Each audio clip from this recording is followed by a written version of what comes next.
Garments সেক্টরে আওয়ামীপন্থী ব্যবসায়ীরা এবং এই আওয়ামীপন্থী শ্রমিক নেতাদেরকে দিয়ে অস্থির করার চেষ্টা করা হচ্ছে, যেন গার্মেন্টস সেক্টরে অস্থিতিশীলতা দেখাইয়া এখানকার অর্ডারগুলো সব ইন্ডিয়া ক্যাশ করতে পারে। তো সেই জায়গা থেকেও আমাদেরকে সতর্ক থাকতে হবে। আমরা যে রাষ্ট্রের একটা পরিবর্তন চাই, এখানে 90% প্রচেষ্টা আমাদের চলছে, আর 10% এখানেও ধাক্কা দিলে আগামী নতুন বাংলাদেশ বিনির্মাণ।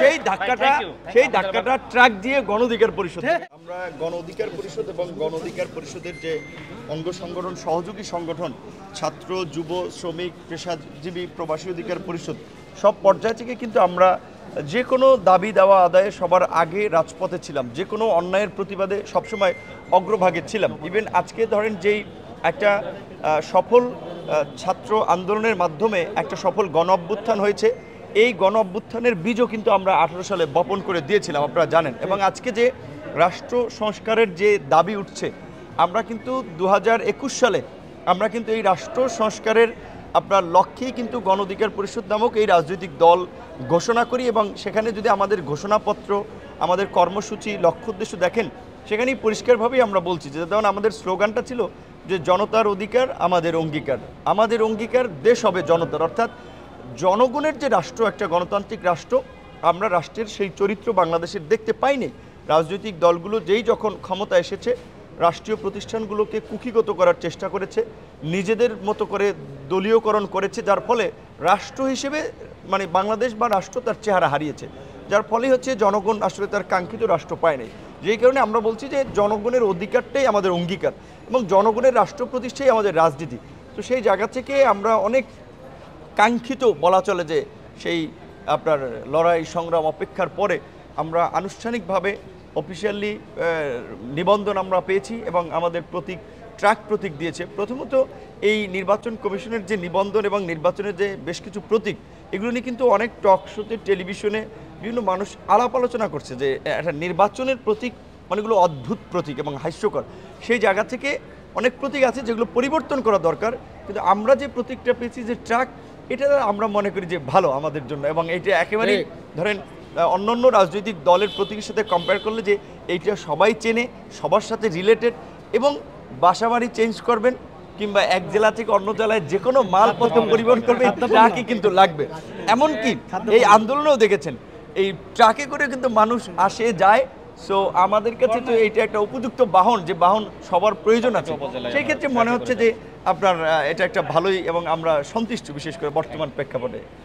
এই যে আপনারা নিবন্ধন পেলেন দীর্ঘদিন পরে, আপনারা এর আগেও চাইছেন কাজ করতে, তবে এই নিবন্ধন পাওয়ার পর মানুষকে আসলে কি প্রতিশ্রুতি দিতে চান আপনারা?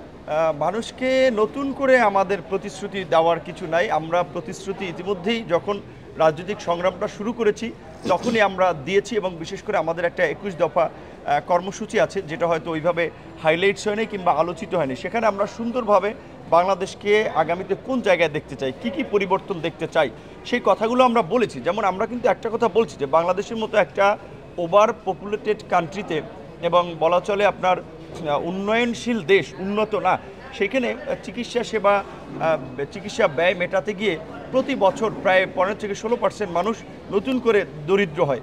তো সেই জায়গা থেকে আমরা পরিষ্কারভাবে বলছি যে আমাদের এই ঘোষণাপত্রে যে আমরা একটা সার্বজনীন স্বাস্থ্য বিমা বা মানুষ যেন চিকিৎসা করাতে পারে, সেইভাবে আমাদের চিকিৎসা নিয়ে চিন্তাভাবনা ছিল। দেশের বিভাগীয় পর্যায়ে এই বিএসএমএমইউ কিংবা ঢাকা মেডিকেলের মতো উন্নত মানের চিকিৎসা সেবা নিশ্চিত করা, এবং দেশের বাইরে যেন চিকিৎসা নিতে যাওয়া না লাগে, সে চিকিৎসা ক্ষেত্র নিয়ে আমাদের সেরকম একটা অবস্থান আছে। এই যে পরিবেশ এবং নদী দখল, এবং এখন ধরেন শহরের মানে নগরায়নের ফলে মানুষের খেলার মাঠ কিংবা মানুষের হাঁটার পার্ক, এগুলো দখল হয়ে যাচ্ছে, নদীগুলো ভরাট হয়ে যাচ্ছে। সেক্ষেত্রে পরিবেশ নিয়েও কিন্তু আমাদের পরিষ্কার অবস্থান যে আপনার স্ট্যান্ডার্ড অনুযায়ী আপনার বন, পানি, খাল, নদী, বিল, মাঠ, এই পরিসংখ্যান ঠিক করা, এ নিয়ে আমাদের অবস্থান আছে।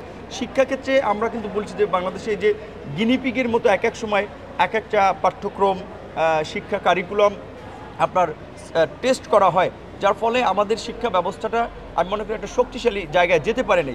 এখনকার যুগের সাথে তাল মিলিয়ে আমাদের একটা যুগোপযোগী শিক্ষা নীতি, কারিকুলাম, একটা পাঠ্যক্রম দরকার। এই বিষয় নিয়ে আমাদের কিন্তু বক্তব্য আছে।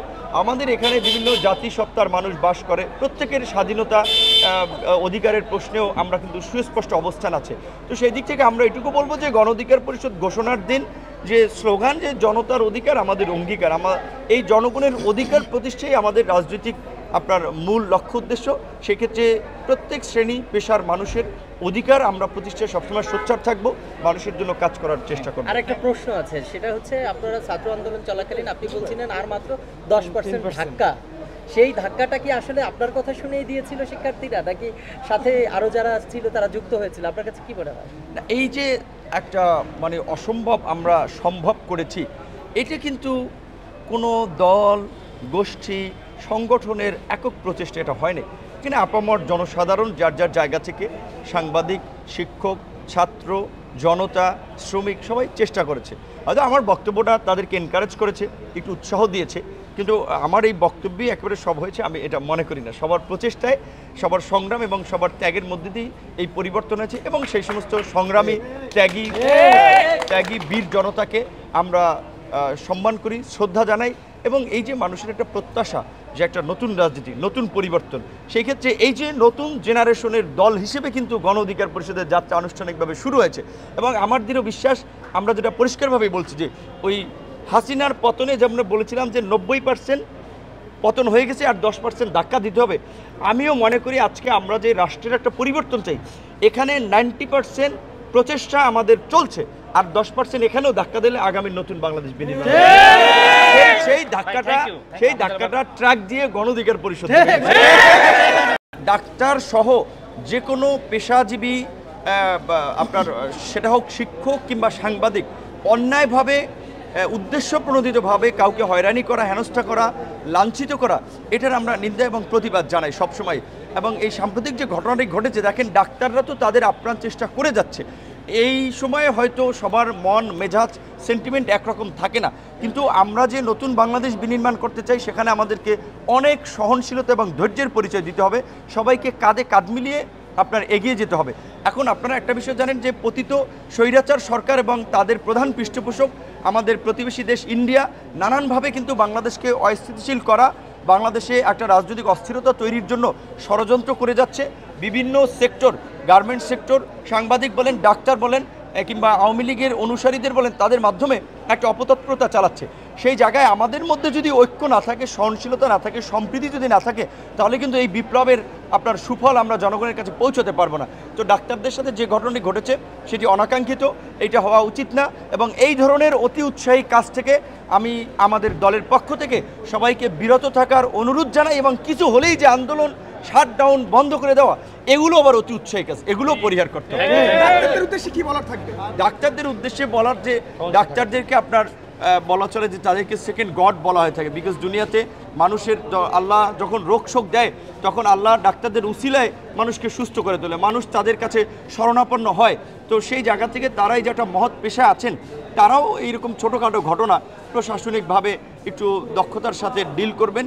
কিন্তু এখনকার যে পরিস্থিতি, অসংখ্য ছাত্র জনতা নিহত, তাদের চিকিৎসার প্রয়োজন, তারা হসপিটালগুলোতে যাচ্ছে, সেখানে এরকম একটা তুচ্ছ ঘটনাকে কেন্দ্র করে যদি ডাক্তাররা চিকিৎসা সেবা দেওয়া বন্ধ করে দেয়, আন্দোলন করে, সেটা তো এই মুহূর্তে আমাদের আরেকটা বিপর্যয় ডেকে আনবে। এবং বিশেষ করে আমি যতদূর জানতে পারছি যে আওয়ামীপন্থী যে চিকিৎসকদের যে সংগঠন যে সচিব, তারা ডাক্তারদেরকে আপনারা নিয়ে আন্দোলন করার জন্য একটা অস্থিরতা তৈরির অনেক দিন ধরে চেষ্টা চালিয়ে যাচ্ছে। এই পতনের পরে গার্মেন্টস সেক্টরে আওয়ামীপন্থী ব্যবসায়ীরা এবং এই আওয়ামীপন্থী শ্রমিক নেতাদেরকে দিয়ে অস্থির করার চেষ্টা করা হচ্ছে, যেন গার্মেন্টস সেক্টরে অস্থিতিশীলতা দেখাইয়া এখানকার অর্ডারগুলো সব ইন্ডিয়া ক্যাশ করতে পারে। তো সেই জায়গা থেকেও আমাদেরকে সতর্ক থাকতে হবে। ধন্যবাদ। ভাই 5:30 অফিসের সামনে আমরা ওইখানে আসি।